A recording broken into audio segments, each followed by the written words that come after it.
Welcome to the Dear Son Podcast, episode 9. This is the episode that several of you have been asking about. Who is the Dear Son? Welcome, the Dear Son. This is my oldest son, Donovan Malachi John's full name. And he is 14 years old. But I guess you could tell him about yourself. Son, what do you want the people to know about you? Okay, yeah, like you said, I'm Donovan Malachi John's 14. Can't hear you. You can't? Mm-mm. I need to speak louder? Act like you're on your game. The game that you were on all day. All right. Talk like that. Okay, like he said, I'm Donovan Malachi Johns. I'm 14. Like games. What grade are you in? Oh, I'm in ninth grade, first year of high school. How's high school treating you? It's all right. It's like nothing special. I don't know. I have a couple friends, but it's not too hard. Okay. What do you think the effect of the pandemic has been on your high school? I guess getting engaged with people and making friends in high school. Has the pandemic made it a little bit more difficult? Yeah, it's definitely more difficult to socialize with people after being practically inside for a year. Almost 2 years. Yeah. A year and a half. What do you think the hardest thing has been about the pandemic? Probably just being in my room all day and not being able to see other people. Social interaction. You like coming out of your room? Yeah. Oh, okay. Guess we learn something new every episode. Well, son, you've heard a few episodes, right? I know you've heard the one with me and Papa, who is my dad, Leonard Johns. What do you think about what I'm doing?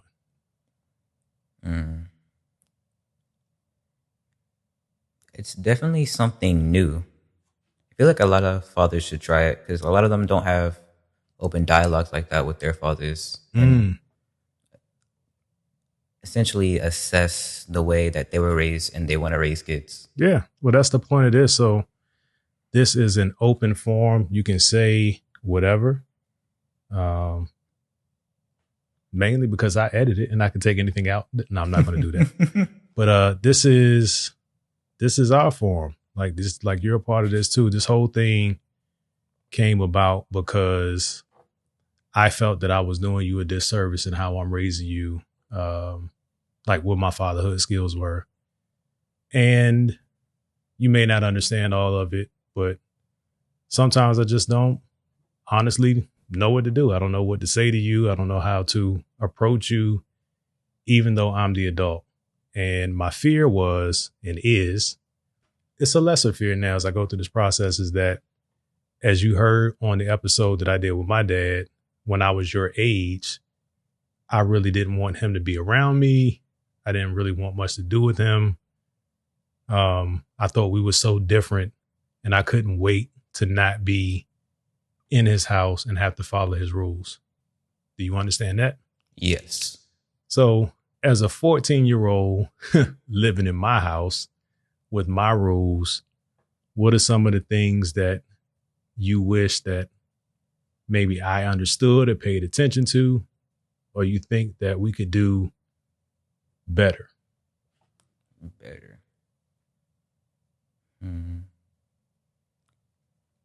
It's a hard question. I mean, it could be anything. It could be big, small. Some of those small things. You said it's something that fathers should do to have an open dialogue. What do you think about our communication style? I definitely feel like we should talk to each other more. Okay. Like personally, like this side of you, I've never seen. You've never seen this side of me before? Podcasts. Because I feel like we don't talk as much as we should. Right. I agree. How does that impact you on a regular basis? Or why do you think we don't talk as much as we should? Another hard question. Yeah, I mean, well, if you think that we should talk more, do you think that it is up to me to initiate the conversation? Do you think that sometimes you want to talk to me about something and you don't know how to approach me? What do you think it is? Mm.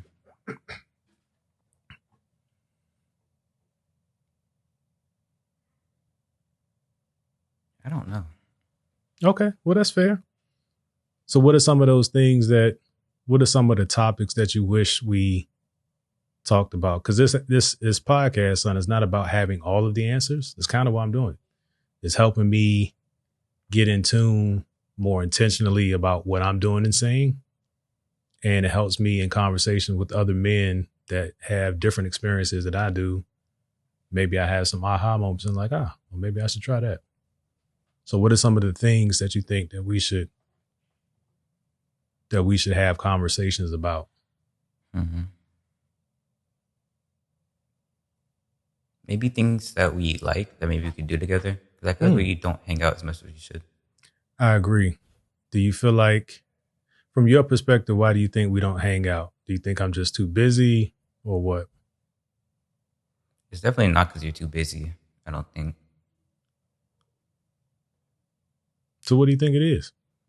Just from what you see, and again, it's no right or wrong answer. I was once your age, and I didn't necessarily want to hang out with my father, but we probably should have hung out more too. So what are some of your interests? The people don't know you. What kind of things? You mentioned video games. What other things are you interested in that you think I could probably have a little bit more interest in and we could bond over? Definitely basketball for one. I used to love basketball when I was younger. At your age, I still love basketball. When I started, probably when I left high school, maybe 12th grade, I didn't focus so much on it. But basketball, you think that you would just something that we could do, or something that you want to get good at, get great at? Both. Both? Okay. So how should we approach that? What do you think is a good solution for us to figure out how to make basketball a priority?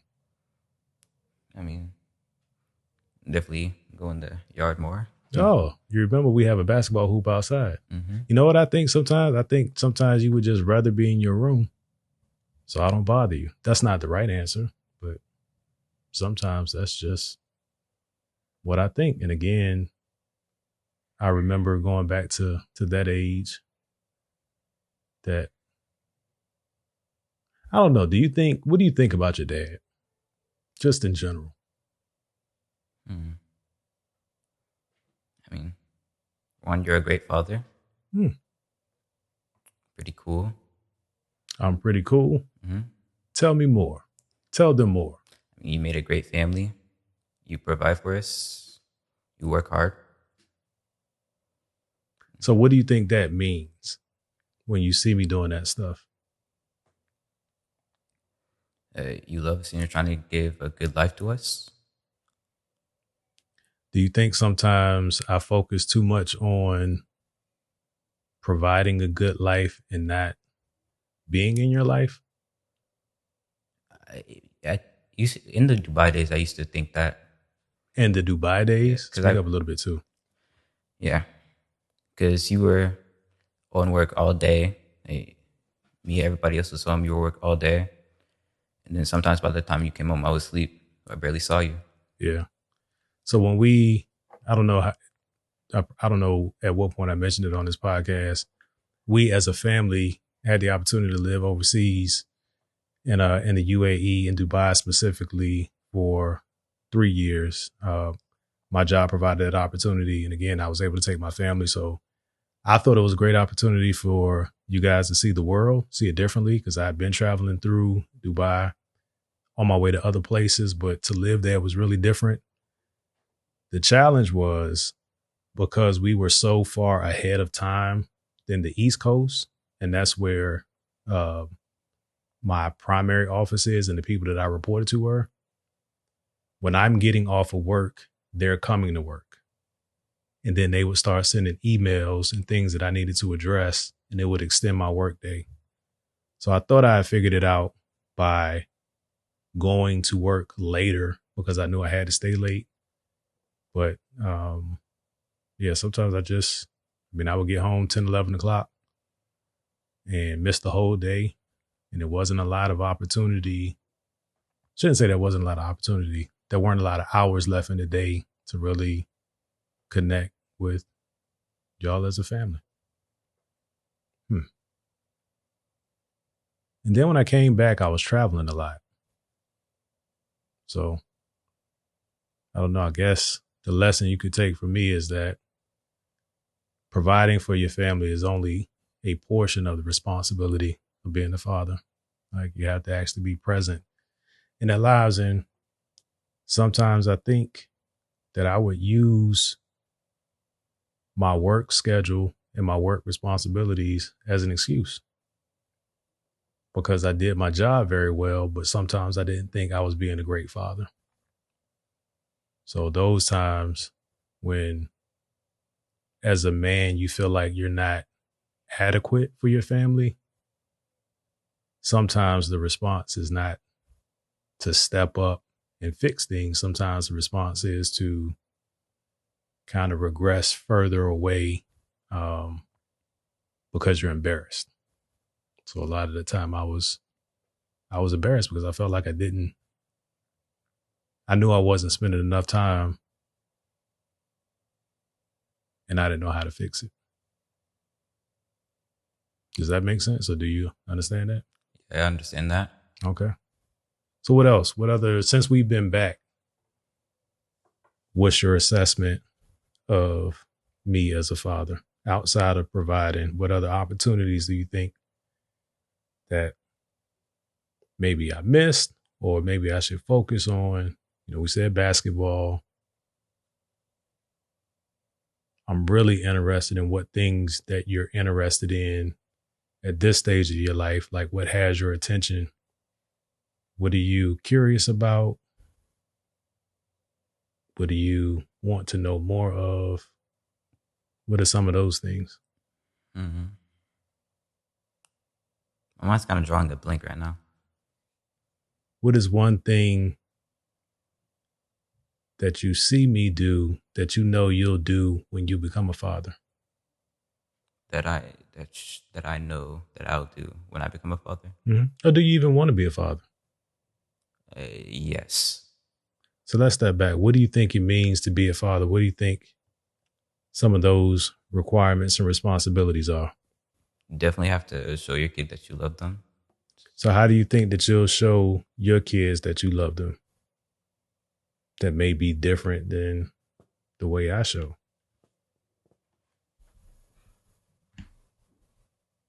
Or we just spend time with them, take them places, do things in the house that we can bond over.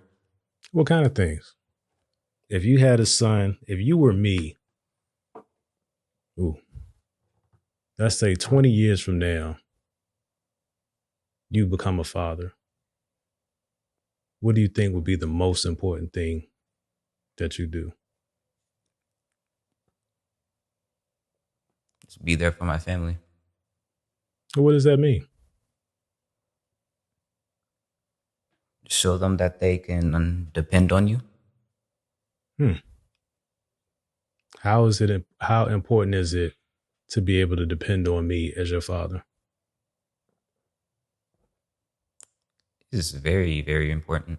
Why? Because I should be able to have trust in you. Have you ever felt like that you couldn't trust me? Not couldn't trust you. But I definitely felt like sometimes I couldn't come to you because as earlier you were like mostly at work. Mom was the one who was home. So I feel like I have a better connection with her than I have with you. Okay. Do you remember a time when you wanted to come to me, but you couldn't? Do you remember what the topic or the issue was? Or while you're thinking about that, let me ask you this. How did it feel to not be able to come to me? Horrible. How so? Not being able to know how to speak to someone just feels really bad. Like you really want to do it, you go over it in your head, but you just can't. And you felt like that with me? Like you rehearse it, you know what you want to say, but for whatever reason, you couldn't, you felt like you couldn't bring the conversation to me? Was it because of, well, I don't want to lead you. Why do you think, what was I doing to make you so hesitant? Or do you still feel that way? I don't still feel that way. But what were my actions? What were my actions then that made it difficult? Because I need to be aware of it to make sure that I don't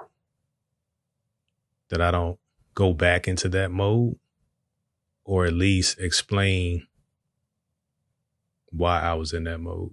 Mm-hmm. Not that it makes it right, but Probably couldn't come to you because I feel like all you were was serious. Like mom jokes around a lot, but you, all I knew from you was take out the trash, do this,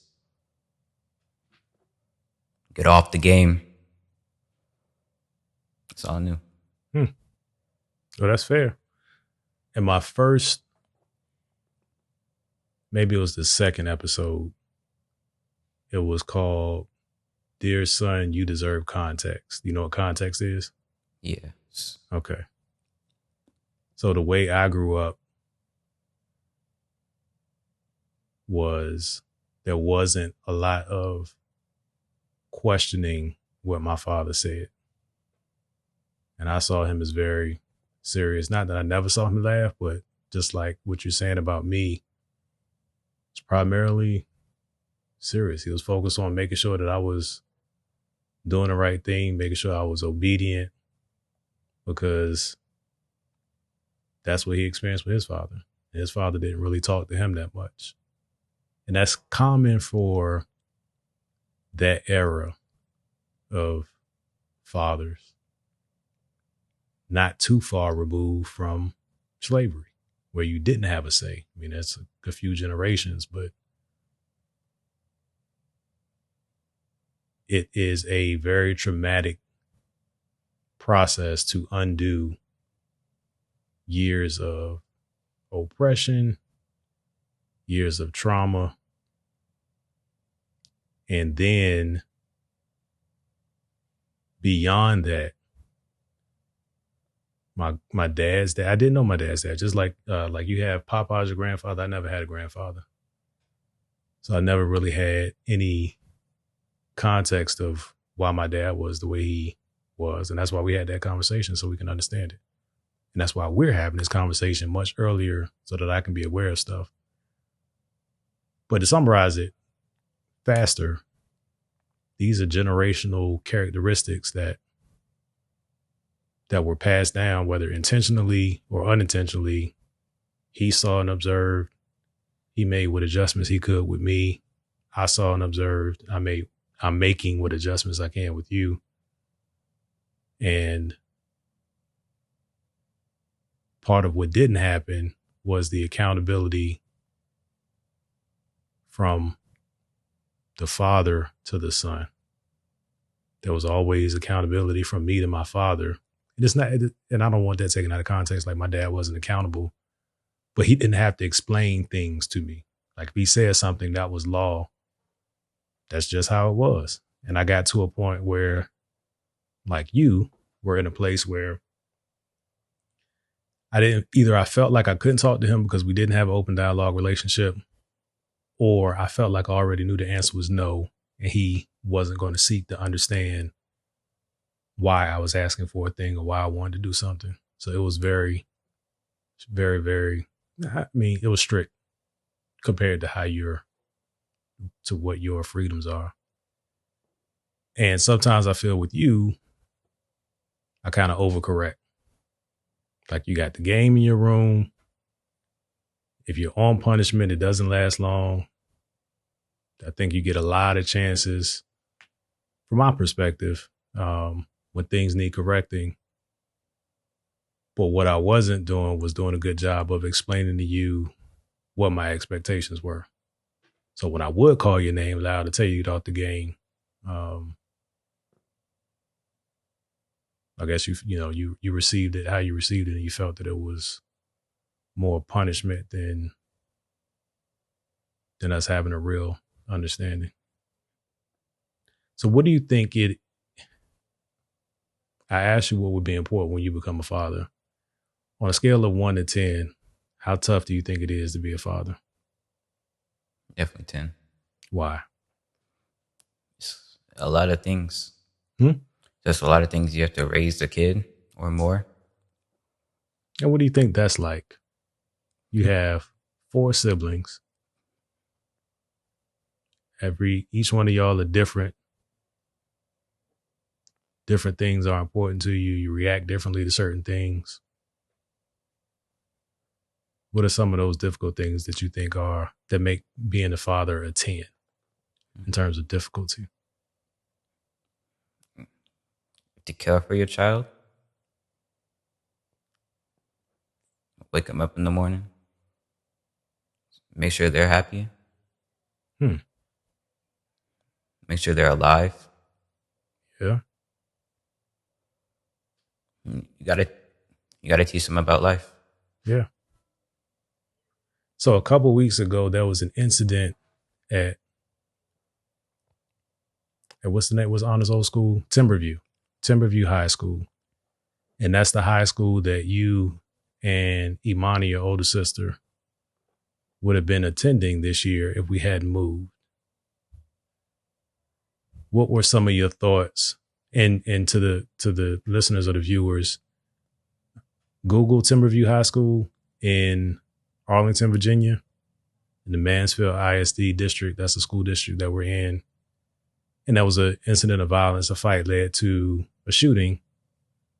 And when we got the news as parents, Keisha's my wife, all we knew was that there was an active shooter at their school. We didn't know if it was any kind of plan for it to expand to other schools, if this was a random thing. So we stopped what we were doing and went to the school to get him. But I'm curious to know, like, how you felt about that or how you still feel about it. Okay, one thing. You said Arlington, Virginia. Mm-hmm. It's Arlington, Texas. Oh. Yeah, I'm just making sure the viewers aren't confused. I appreciate that, because there is an Arlington, Virginia, where I used to work. Thank you. Arlington, Texas. You're right. Go ahead. It's definitely scary. What if that was our school?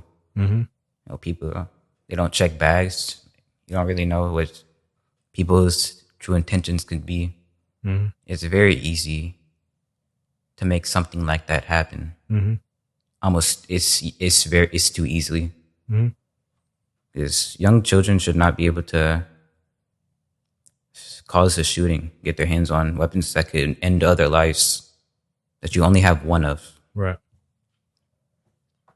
So that's concern, but that day, how did you feel? Or did you feel anything? That's good. I'll let you answer first. I was definitely concerned because I had friends that still go there. I was hoping they were okay.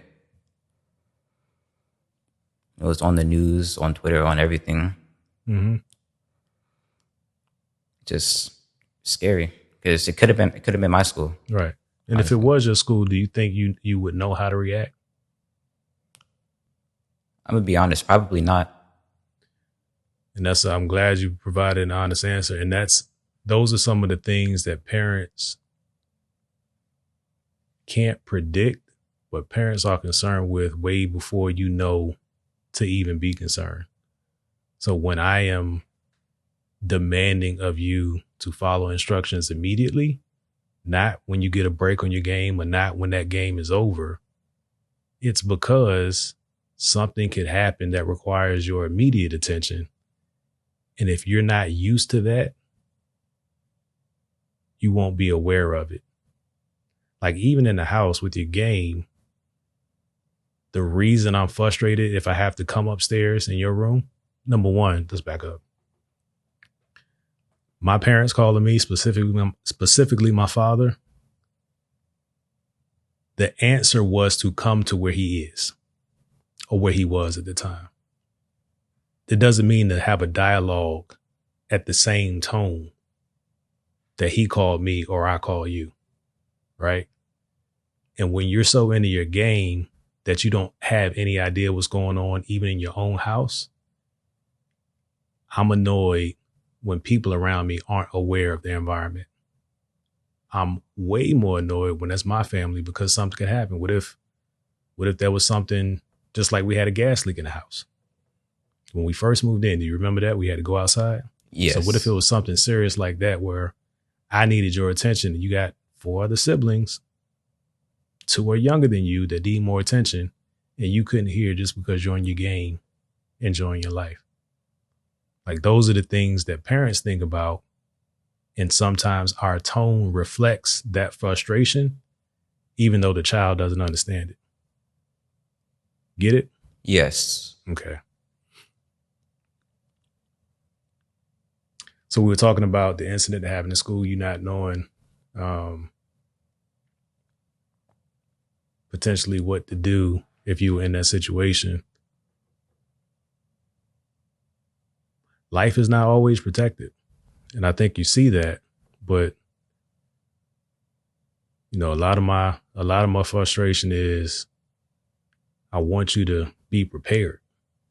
Right. And I get that I haven't done all that I should have done on the timeline that one might assume to prepare you. That's my job. Right. So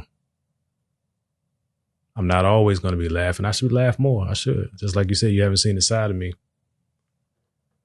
I need to be more open and showing you different parts of me. Have you ever seen me cry? No. What do you think about that? What do you mean by what do you think about that? What do you think about it? Do you think you should have seen me cry at some point? Or do you think that's not something that you would expect your father to do? It's not something that I would expect. Why is that?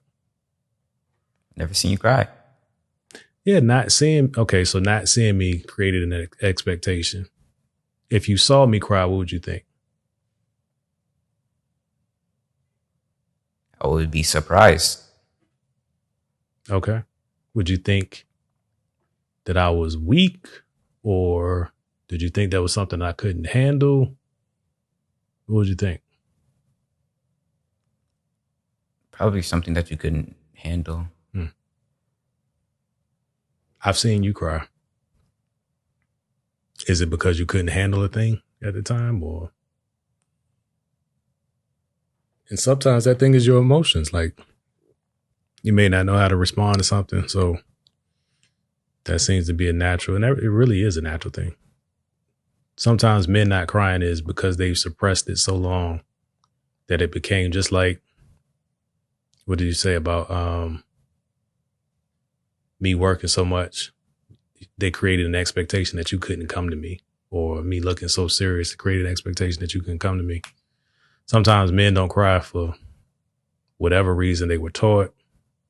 They don't feel comfortable. They think it's a sign of weakness. And it really creates trauma. I saw my father cry.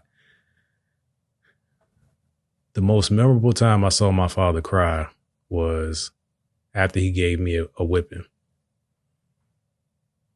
because I ran away. And it got to a point where I couldn't, like the lashes didn't have as much impact. And he realized that, and he went in the next room and cried. And then he apologized because he felt like I was too old and he was like degrading me by doing it. Now, did I deserve it? I ran away. I was trying to avoid some other punishment, but I ran away because I was too scared to deal with my father because I thought it was going to be a whipping. I ended up getting a whipping anyway, but we didn't have a relationship at that point where I was able to express how I'm feeling as a child and him consider that, before providing the discipline. Can you believe that? You believe Papa was like that? Is that the Papa you know? No. I'm trying to think, has he ever disciplined you? Probably. The one-time stick. Oh my God. The one-time stick is such a joke. If you're naming it, that's ridiculous. Are you able to process emotions when you have them? Or do you find yourself getting stuck or being confused about how to feel about certain things? Probably being not knowing how to feel about certain things. And what do you do?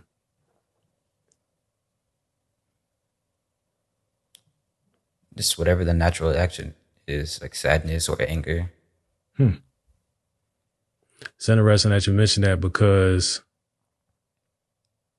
when you have to react to a situation, you can only give that situation what you know or what you've experienced.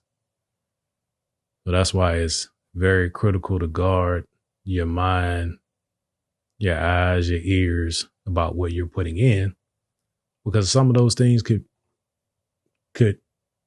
form or inform your reaction, and you don't know where it's coming from, right?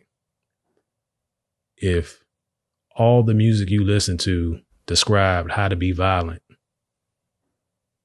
and how to react when you think there's a violent situation happening with more violence, when you're presented with that, that's what's in your mind. It's hard to pull anything out of your mind that you didn't pull in. So the last episode, when this one comes out, it won't be the last. I was struggling with the music that I know you listen to and the music that I listen to with you. I know it's the thing to be cool and all of that to know the latest songs. But a lot of that, what do you think about some of the lyrics? Do you ever slow it down in your mind enough to really understand what's being said? Not really. I just pay attention to the flow and the beat. I don't really care for the lyrics that much. But you know them, because when the song comes on, you can repeat them. Yes. You see how that works? Even if something that you're not intentionally intaking, it still is there. I remember lyrics from 1989. Do you even know when 1989 was? In 1989? Oh, good answer, son. Yeah. How do you think how would you rate your decision-making skills from 1 to 10? 10 being great, 1 being needs a lot of work. Probably a 3. A 3? Are you okay with that? No. So what do you think are some of the things that contributed or that contribute to it being a 3? I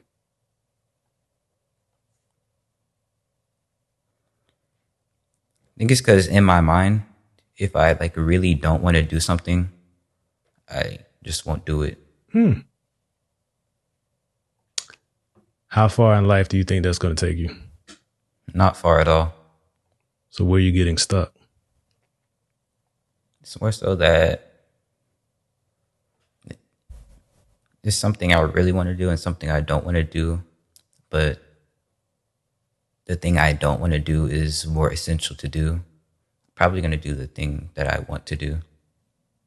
So do you think you have too many options? You need more structure? I know the answer. For me, it's not fun. I get it. Like, it's more fun to do the things that you want to do. It's just not how life works. So what if your family is so this family, we have a big family, right? Their family's bigger than ours, but we have a pretty big family, and all of us have to contribute to the house working. Do you enjoy living in this house? Yes. Why? Because I have a good family. Mm-hmm.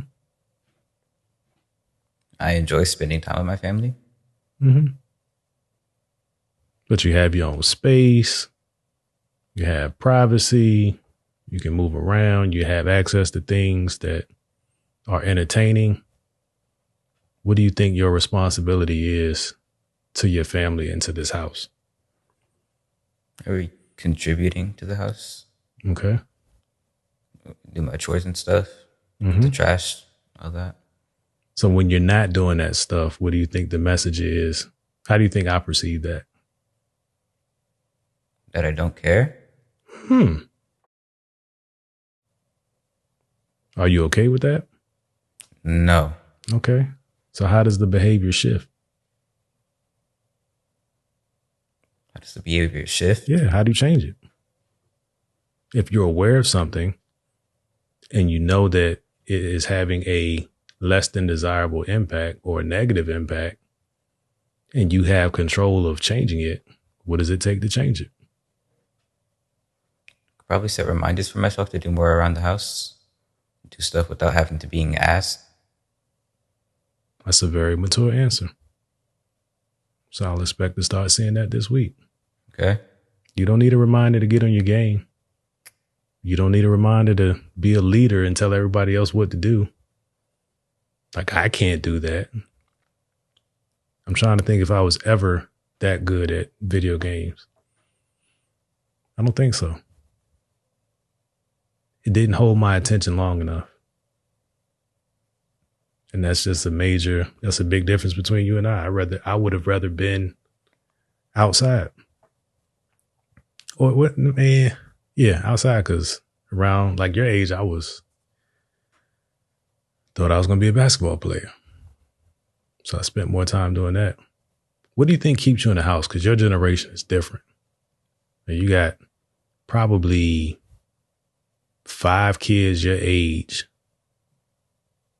next door and across the street. But y'all are never outside. Ever. What do you think keeps you inside? Like, probably my game, because it's easier to interact with other people on there. Like, I can talk to my friends on there, play with them, have fun with them. Do you think that's another COVID thing, or do you think if even COVID wasn't, if it never happened, that would still be your primary form of communication? Probably still be my primary form of communication. I feel like it's harder now than it was when I was a kid. Because when I was a kid, I was like outside all day. But in Dubai, when it wasn't so hot, y'all wanted to go outside. Do you think you have an addiction to technology, or is it just an outlet? An outlet. I think you need to spend more time doing non-technology things. And like you said, set reminders. So reminders don't have to be just for chores, but maybe I need to set reminders and spend time. Maybe I need to do that. What fun things do you think we should do? Do you like bowling? We've been bowling, but I can't tell if you really like it. I don't know if you're frustrated with it or if you don't like it. Bowling is really fun. So bowling is really fun. What other things do you like? What other things? Bowling, you got basketball, video games. I don't know how much value I can be because it just moves so fast. My hands don't communicate with my brain that fast anymore. You like reading, but I don't. I like getting information. I do a lot of audiobooks, but I have to read so much at work that to do it recreationally, I don't know. I like audiobooks. Maybe we should find a book that we can read and discuss. What other things are you concerned about at this age? Like what things are, what temptations are there? What are people doing that you look at and say, I'm not sure if that represents my family, or I'm not sure if that's for me. What are you exposed to?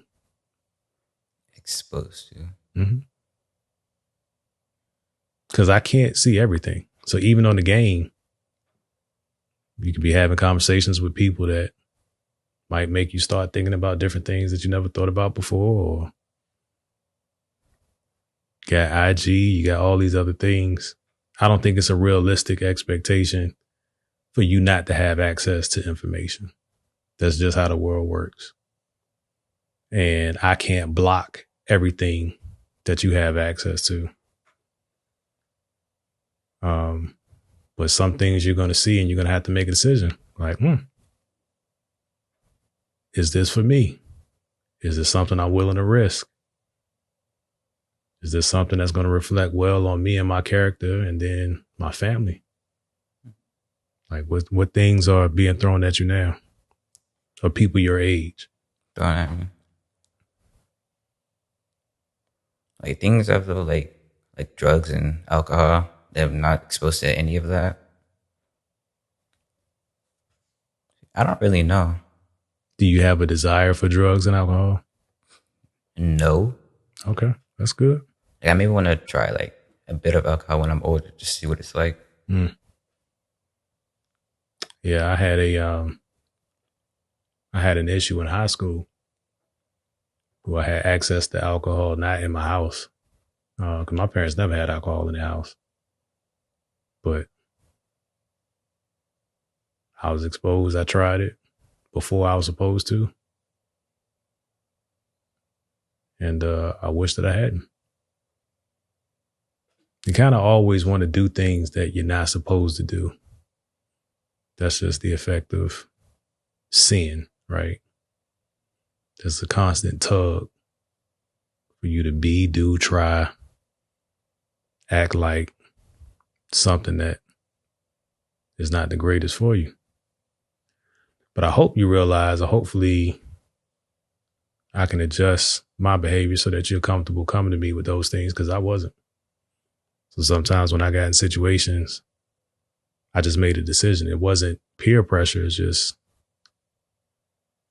felt like if I wanted to do it, I wasn't really going to consult anybody, because it wasn't going to be, I felt like I would get in trouble for even having a conversation.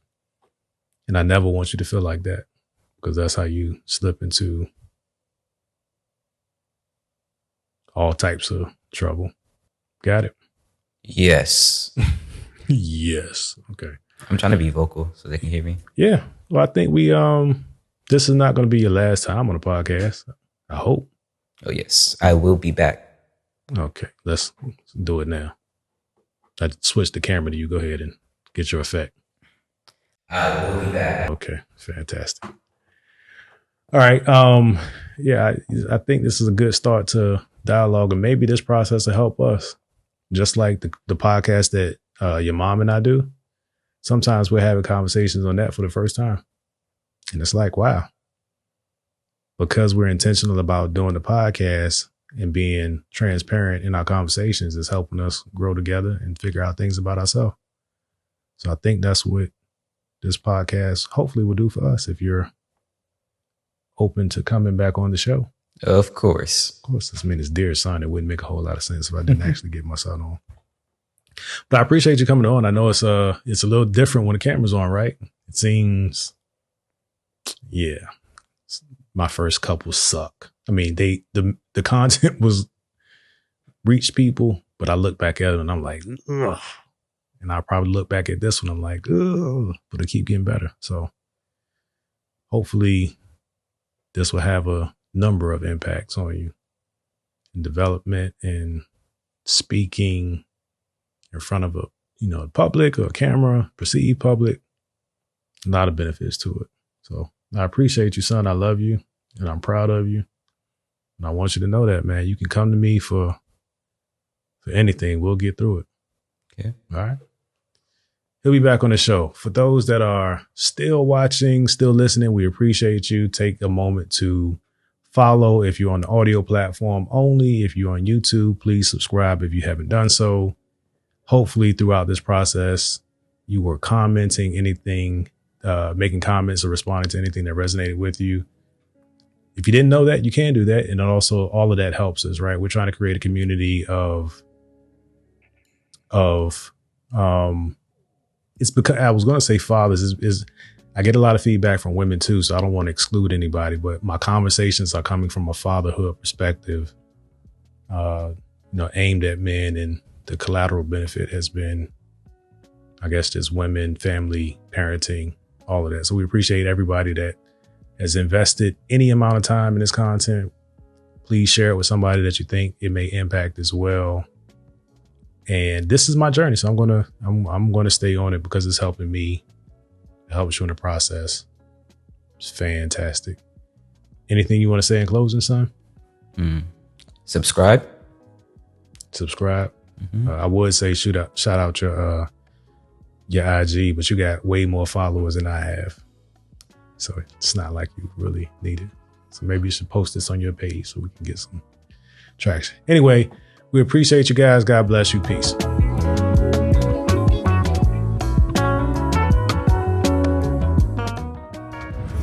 The Dear Son podcast is produced by D. John's Live Studios. All rights reserved. Don't forget to rate and review this podcast on your favorite podcast listening platform. We'll see you here next time. Waving? Okay. What's wrong with waving? I don't know. We'll just work on that. Huh? That's your thing? What? Okay. Isn't that not normal to wave? Huh? Yeah. Good deal.